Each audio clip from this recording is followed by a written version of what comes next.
Hello दोस्तों, कैसे हैं आप सब। आशा है कि आप सब अच्छे ही होंगे। आज मैं आपके लिए एक नई कहानी रात अकेली है लेकर आई हूँ। कहानी पसंद आए तो मेरे चैनल को सब्सक्राइब करना और वीडियो को लाइक करना ना भूलें। साथ ही साथ अगर आप चाहते हैं कि मैं भविष्य में भी आपके लिए ऐसी ही कहानियां लेकर आती रहूं तो उनकी अपडेट्स पाने के लिए बेल आइकन को भी प्रेस कर दें। तो चलिए शुरू करते हैं। सिस्टर, मेरा बेटा बाहर बैठा होगा, जरा उसे अंदर बुला दीजिए। भावना किसी तरह तकिए के सहारे टिककर बैठी और सामने खड़ी नर्स से बहुत उम्मीद बांधकर बोली, लेकिन नर्स तो दवाइयों के चार्ट में फेरबदल करने में ही व्यस्त थी। 10 बजे वाली दवाई का टाइम होने वाला है, उससे पहले आपको दूध पीना पड़ेगा। दवाई के बाद मैं आखिरी बार आपका बीपी चेक करूंगी, फिर आप आराम से अपना मोबाइल यूज कर सकती हैं। नर्स ने चार्ट वापस स्टैंड पर लगाते हुए कहा। अरे मुझे मेरे बेटे से मिलना है, आप उसे बुला क्यों नहीं देती? भावना ने अब थोड़े गुस्से और चिढ़ के साथ कहा। उसकी आवाज में बसी रुसवाई कमरे के माहौल को भी रुसवा कर रही थी। नर्स ने एक तसल्ली भरी नजर मरीज के ऊपर डाली और मुस्कुराते हुए कमरे से बाहर चली गई। कैसे पागल लोग हैं, मेरी कोई बात ही नहीं सुनते। कितनी बार कहा था अक्षित को मुझे नहीं होना भर्ती, लेकिन ये लड़का मेरी कोई बात मानता ही नहीं। भावना उस कमरे में अकेली बड़बड़ाती रह गई। 62 साल की भावना पिछले 3 घंटे से हॉस्पिटल के उस पलंग पर लेटी हुई अपने बेटे का इंतजार कर रही थी। इन चंद घंटों के इंतजार ने उसे उनकी उम्र से भी अधिक बूढ़ा बना दिया था। उसका जी बुरी तरह घबरा रहा था। बस जरा सा पेट में गैस का दर्द ही तो हुआ था, लेकिन उसका बेटा अक्षित उसे एक प्राइवेट हॉस्पिटल में ले आया था और अब खुद गायब था। ऊपर से हॉस्पिटल का ये अजीब सा स्टाफ।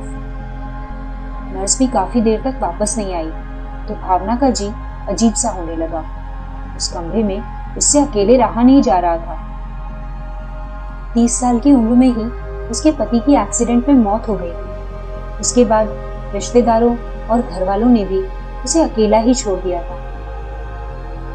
यूं तो भावना ने अपने बेटे अक्षित के सहारे ही जीवन के संघर्ष का सफर तय किया था, लेकिन अक्षित के बिना उसे एक पल भी चैन नहीं पड़ता था।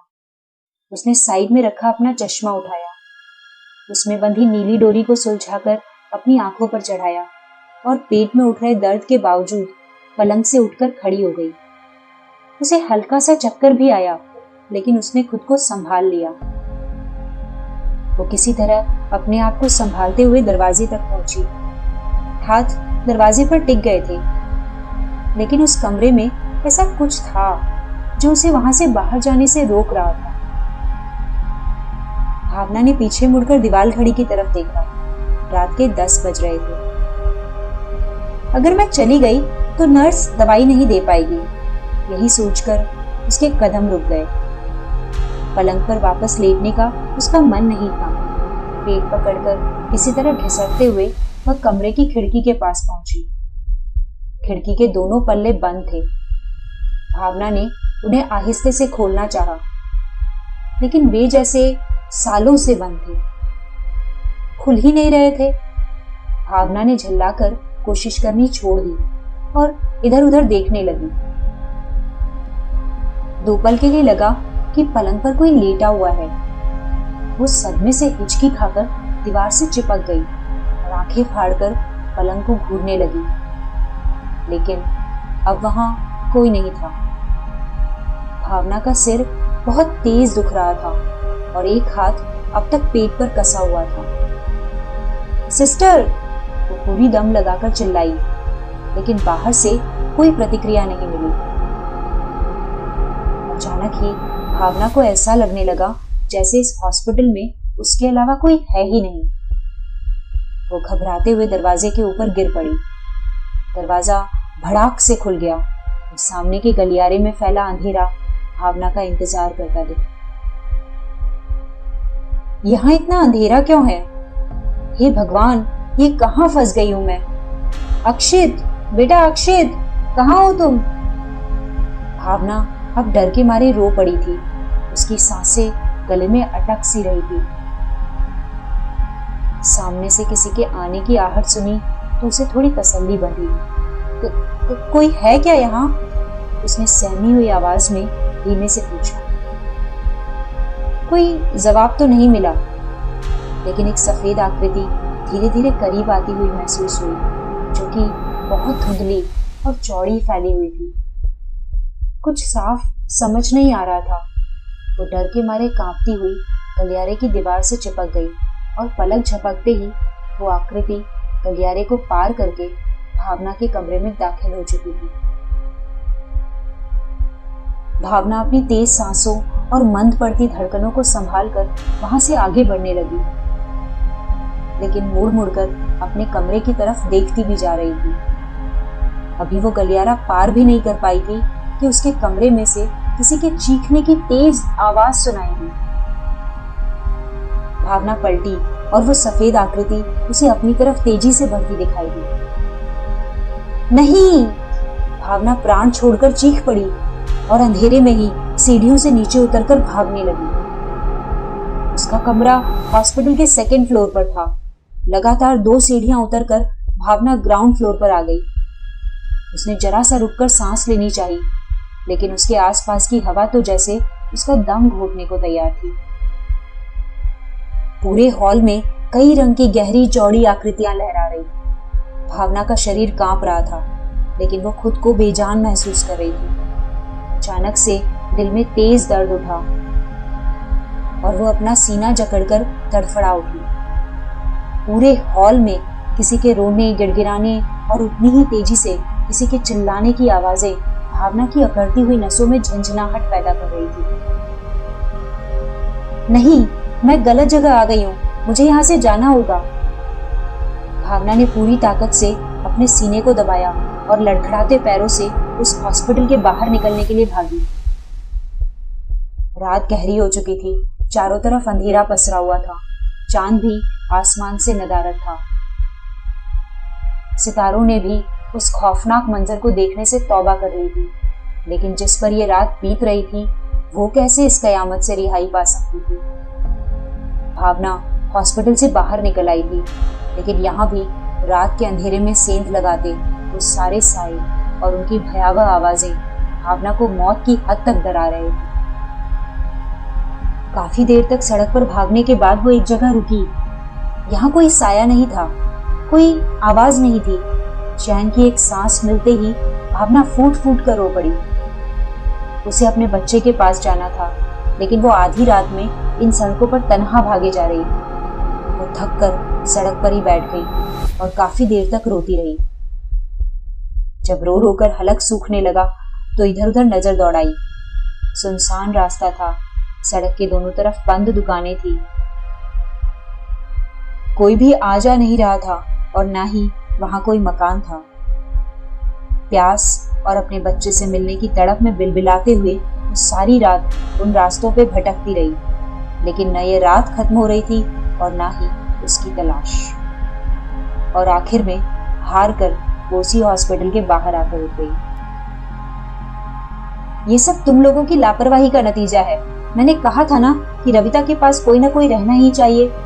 रविता का पति अनुराग हॉस्पिटल के पूरे स्टाफ पर चिल्ला रहा था। सर, मैं उनके साथ कमरे में ही थी। सुबह उनके लिए दूध लाने कैंटीन गई थी। जब लौट कर आई तो देखा कि मैडम मर चुकी थी। अचानक से ये सब कैसे हुआ मुझे नहीं पता सर। सुबह से रविता के रूम में ड्यूटी कर रही नर्स घबराहट के मारे जोर जोर से रो रही थी। अनुराग ने उसकी कोई बात नहीं सुनी और सबको अपने सामने से भगा दिया। उसने अपनी पत्नी रविता की डेड बॉडी को संभाला और उसके अंतिम संस्कार की तैयारियों में जुट गया। ऐसे कैसे कोई एसिडिटी से मर सकता है? और अनुराग सर तो इतने बढ़िया डॉक्टर हैं, फिर भी वो समझ नहीं पाए कि रविता मैम इतनी ज्यादा बीमार हो गई थी।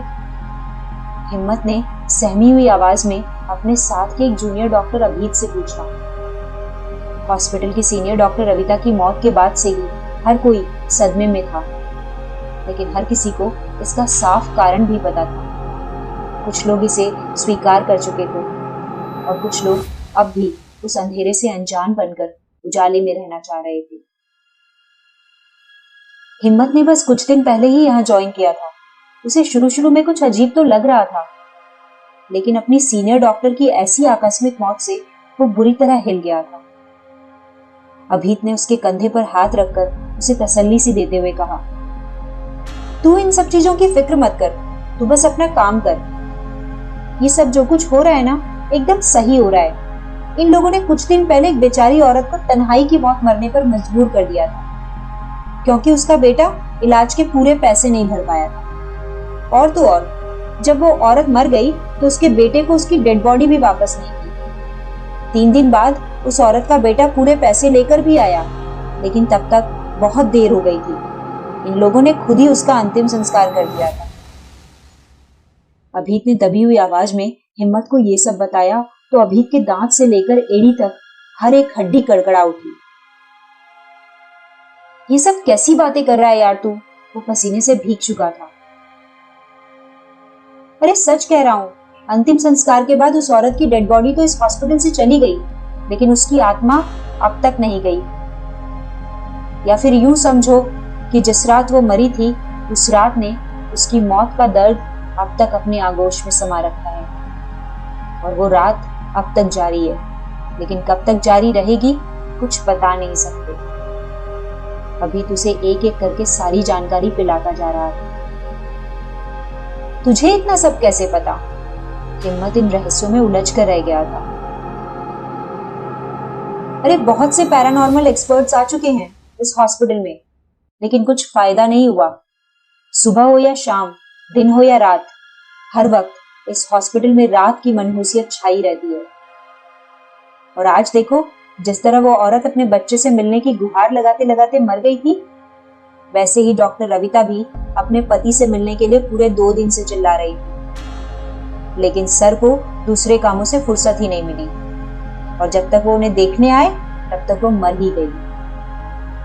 अभीत के चेहरे पर दुख का कोई भाव नहीं था। तो क्या बाकी सब भी ऐसे ही मर जाएंगे? हिम्मत डर गया था और अब जल्द से जल्द इस हॉस्पिटल को छोड़कर जाना चाहता था। सब क्यों मरेंगे? जिसने कुकर्म किया है वो भुगतेगा। हम तो आराम से अपना काम करेंगे, फिक्र मत कर, हमें कुछ नहीं होगा। अब तू अपने मरीज को देखकर आ, मैं जरा जनरल वार्ड में होकर आता हूं। अभीत ने हिम्मत को समझाया और जनरल वार्ड की तरफ चला गया। हिम्मत दूसरे फ्लोर पर बने रूम नंबर 14 की तरफ बढ़ गया। वो सीढ़ियां चढ़कर ऊपर आया तो नजर अपने आप ही उस कमरे की तरफ मुड़ गई जहां आज सुबह डॉक्टर रविता की मौत हो गई थी। वो आहिस्ते से उस कमरे की तरफ बढ़ा। जितना वो उस कमरे के पास आ रहा था, उसके आसपास का दिन धीमे धीमे रात में बदलता जा रहा था। दरवाजे के पास आकर हिम्मत की हिम्मत जवाब देने लगी। उसने कांपते हुए हाथों से दरवाजे का हैंडल घुमाया और अंदर कदम रखा ही था कि उसके पैर के नीचे आकर कुछ तिरक गया। हिम्मत ने पैर हटाकर देखा, एक चश्मा फर्श पर पड़ा हुआ था। उसने झुककर वो चश्मा उठाया। उसमें एक नीला धागा बंधा हुआ था और तभी हिम्मत को कुछ याद आया। उसे वो चश्मा किसी बिच्छू सा जान पड़ा और उसने तुरंत ही वो चश्मा फेंक दिया और लड़खड़ाते हुए कदमों से दीवार का सहारा लेकर वहां से भागने की कोशिश करने लगा। नहीं, मैंने तो बस उस औरत का चश्मा निकालकर उसके बगल में रखा था। मैंने उसे नहीं मारा, ना ही उसे उसके बेटे से मिलने के लिए मना किया। मेरी कोई गलती नहीं है, वो मुझे नहीं मार सकती। हिम्मत बड़बड़ा रहा था और उसके शरीर का संतुलन बिगड़ता जा रहा था। आखिरकार उसकी आंखों के आगे अंधेरा छा गया और वो खुद भी उसी गहरी काली रात में समा गया जिस रात उसने अपने साथी डॉक्टरों के साथ मिलकर भावना नाम की मरीज को बेहोश करके उसके आंतरिक अंग बाहर निकाल लिए थे, क्योंकि उन्हें पता था कि उसके मरने के बाद भी उसका बेटा उसकी डेड बॉडी हासिल नहीं कर सकता था। दिन के 12 बज रहे थे और उस हॉस्पिटल में पसरे हौलनाक अंधेरे ये तय कर रहे थे कि उस रात भावना अकेली नहीं मरी थी, क्योंकि उसके बाद एक अकेली रात ही थी जो अब तक जिंदा थी। दोस्तों, आपको ये कहानी कैसी लगी कमेंट सेक्शन में जरूर बताइएगा। साथ ही साथ अगर कहानी पसंद आई हो तो इसे जितना हो सके उतना शेयर कीजिएगा ताकि आपके साथ साथ और लोग भी इस कहानी का मजा ले सकें।